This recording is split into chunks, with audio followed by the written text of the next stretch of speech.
خواتین حضرات السلام علیکم، رات گئے کی نشست میں خوش آمدید۔ محترمہ فہمیدہ ریاض کی نظم آرڈن کے نام سے اقتباس۔ یہ سچ ہے میرے فلسفی، میرے شاعر، وہ وقت آ گیا ہے کہ دنیا کے بوڑھے فریبی معلم کا جبہ پکڑ کر نئے لوگ کہہ دیں کتابیں بدل دو۔ یہ جھوٹی کتابیں جو ہم کو پڑھاتے چلے آ رہے ہو، حقیقت کے رخ سے یہ بے معنی فرسودہ لفظوں کے پردے ہٹا دو۔ 2010 میں اسٹیفن ہاکنز نے کہا فلسفے کی موت ہو چکی ہے، اس لیے کہ فی زمانہ فلسفی اپنے نظریات اور خیالات کو سائنس کی بنیاد پر استوار نہیں کر رہا۔ فلسفہ خود دو لفظوں کا مرکب محبت اور حکمت، یعنی محبت سے حکمت کی بات کرنے والے یا حکمت سے محبت کرنے والوں کا یہ مضمون۔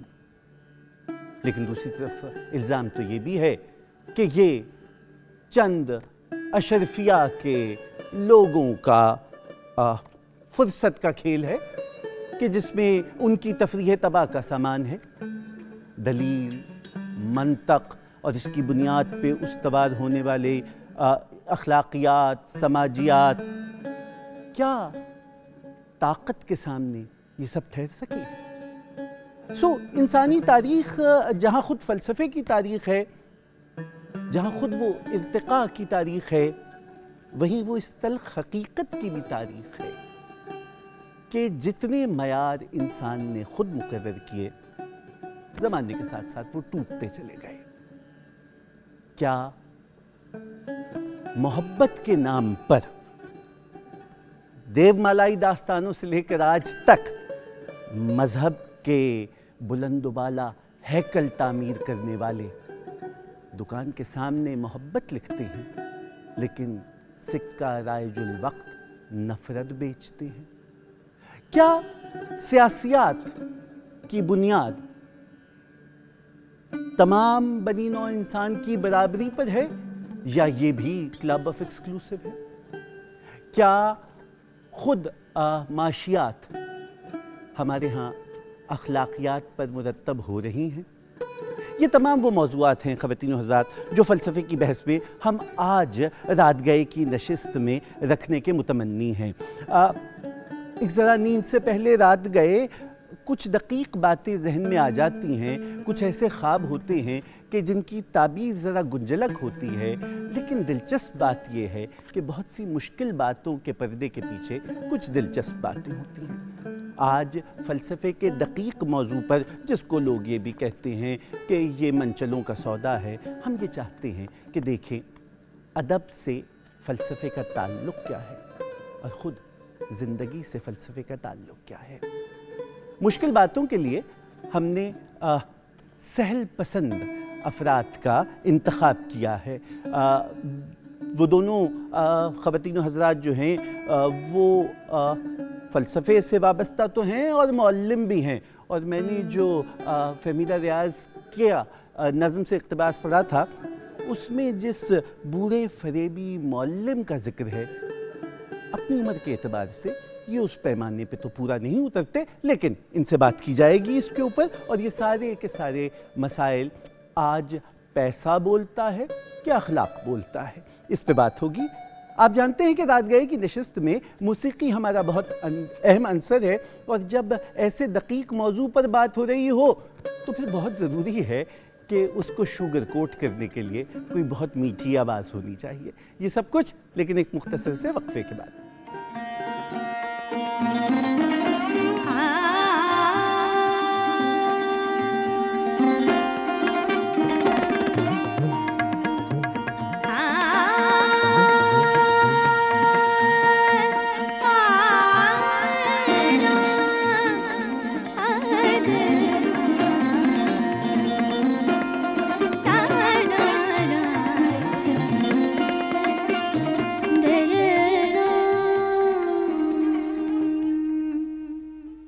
خواتین حضرات، رات گئے کی نشست میں باضابطہ طور پر آپ کا آنا مبارک ہو۔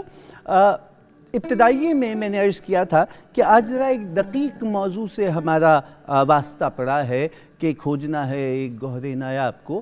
آئیے ہم فہم کے اوراق کو پلٹتے ہیں. فلسفہ. کیا فلسفہ آج کی ضرورت ہے؟ کیا ادب اور فلسفے کے درمیان جو رشتہ ہے وہ بدستور قائم ہے؟ کیا اخلاقیات کی بنیاد پر سماجیات اور سیاسیات کی عمارت استوار کی جا سکتی ہے؟ یہ ساری باتیں میں نے اس بوڑھے فریبی معلم سے کرنی ہیں کہ جو خود تضادات کا مجموعہ ہے.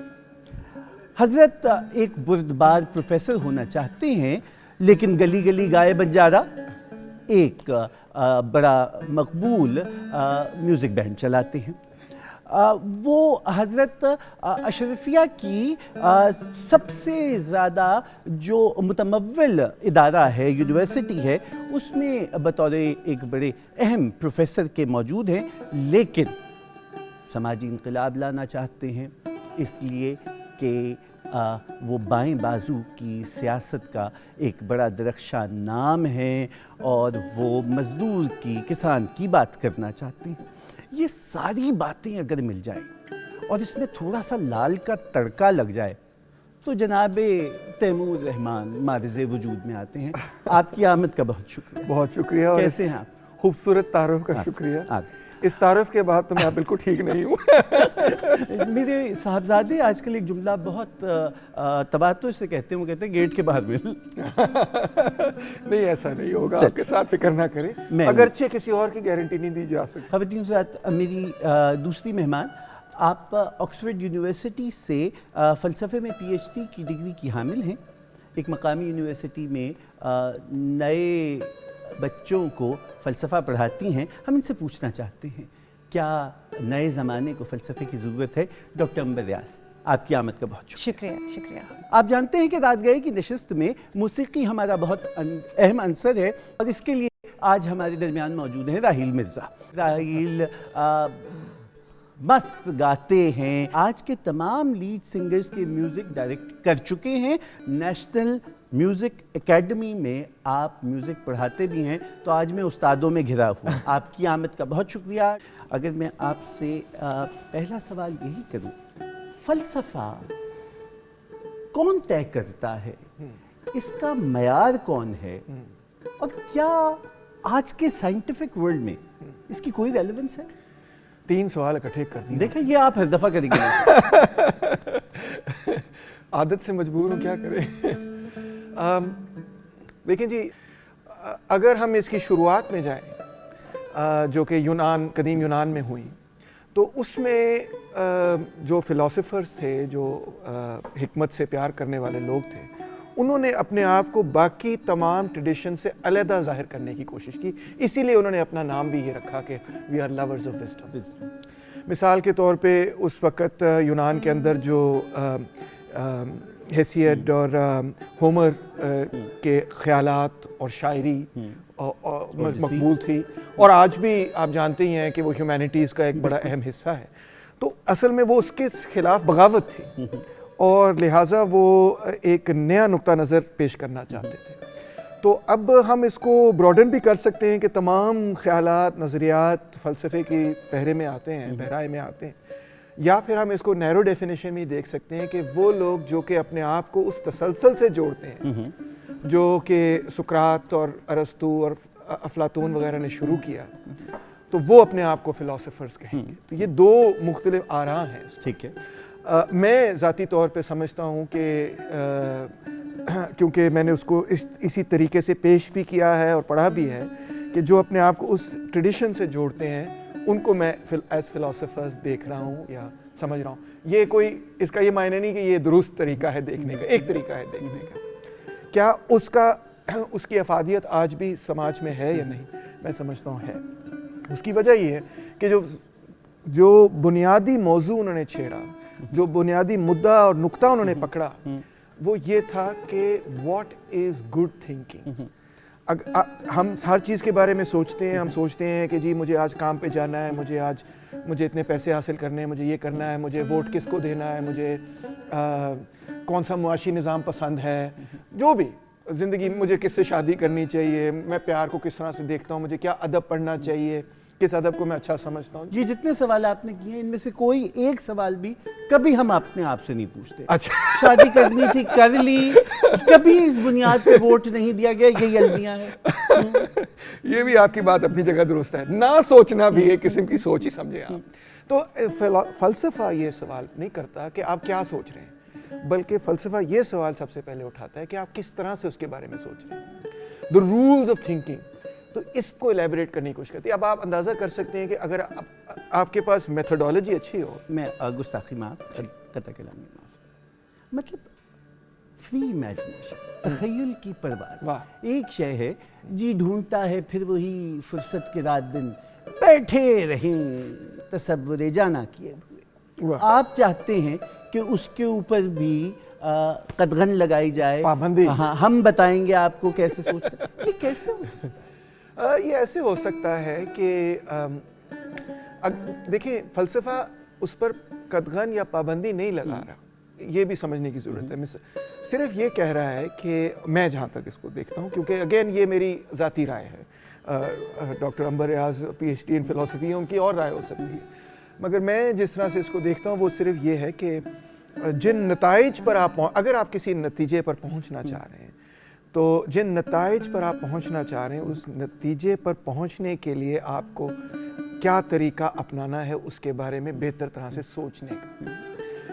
تو اگر آپ اس نتیجے پر ہی پہنچنا چاہ رہے ہیں کہ میں اپنی سوچ کو کھلی پرواز دوں, تو پھر فلسفہ بھی شاید آپ کو اس کھلی پرواز میں امداد دے, نہ کہ آپ پر کوئی کسی قسم کی قدغن کرے.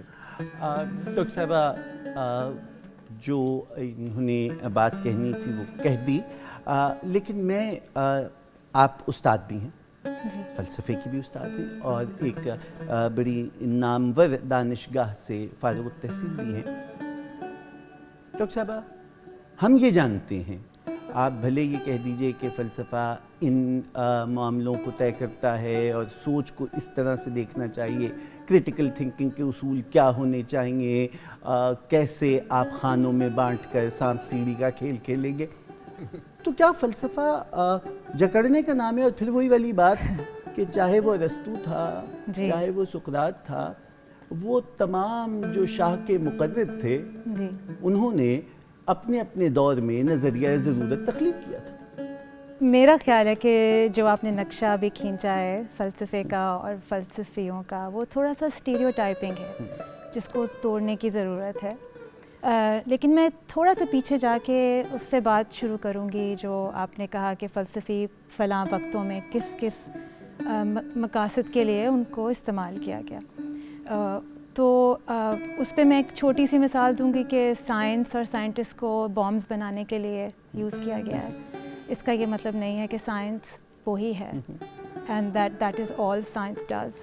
تو ہم متفق ہو سکتے ہیں اس بات پہ, ٹھیک ہے. تو ہر ڈسپلن اور اس کے پریکٹس کرنے والوں کے کو ابیوز بھی کیا جا سکتا ہے. تو وہ اگر اس کا کسی خدا نخواستہ کسی وجہ سے وہ اس کا ایک ریپرزینٹیو ماڈل بن جائے تو پھر وہ تھوڑی زیادتی ہو جاتی ہے اس ڈسپلن کے ساتھ.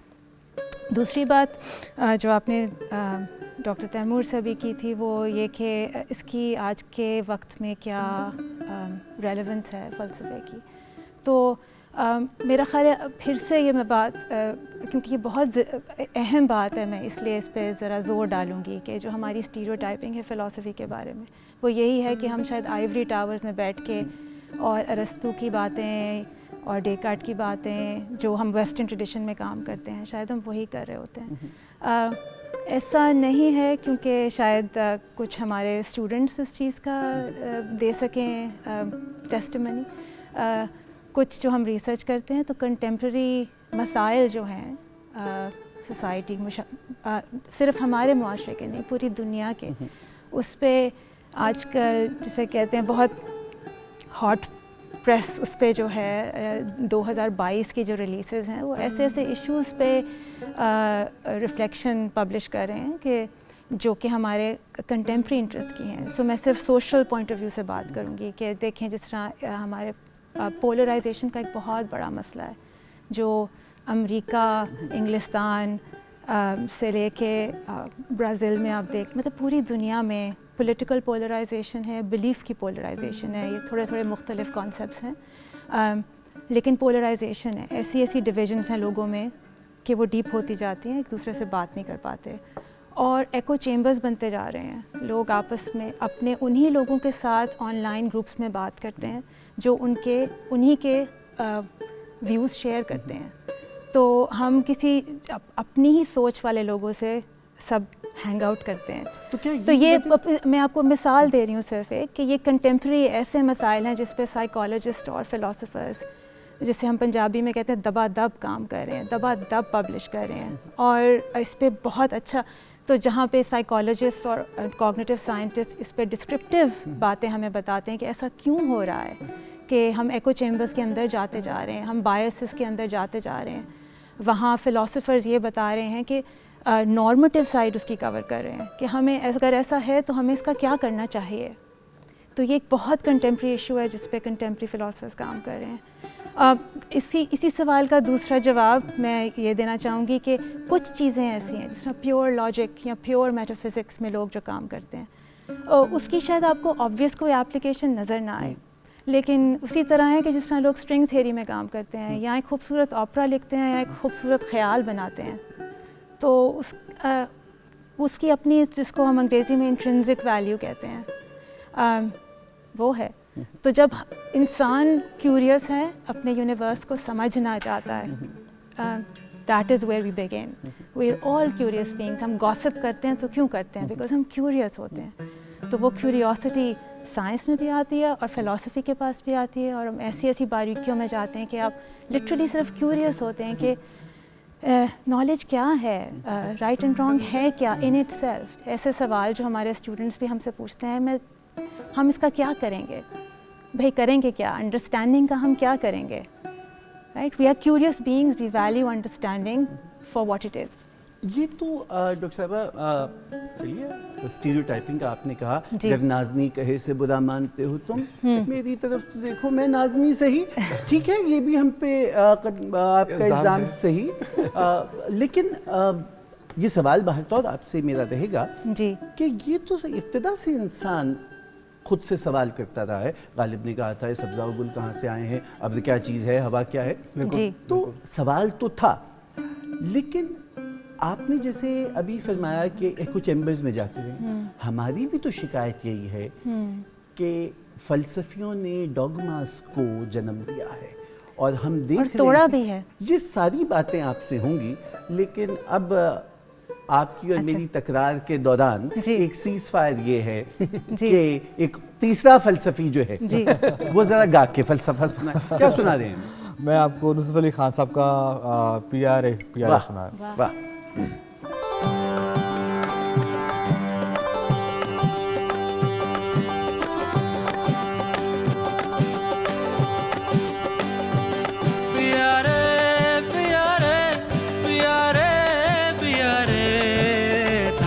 لگے نہیں مارا جیا رے، ہو تھارے بنا لگے نہیں مارا جیا رے. میروں نے تھاری کیسا جادو کیا رے، تھارے بنا لگے نہیں مارا جیا رے، ہو تھارے بنا لگے نہیں مارا جیا رے.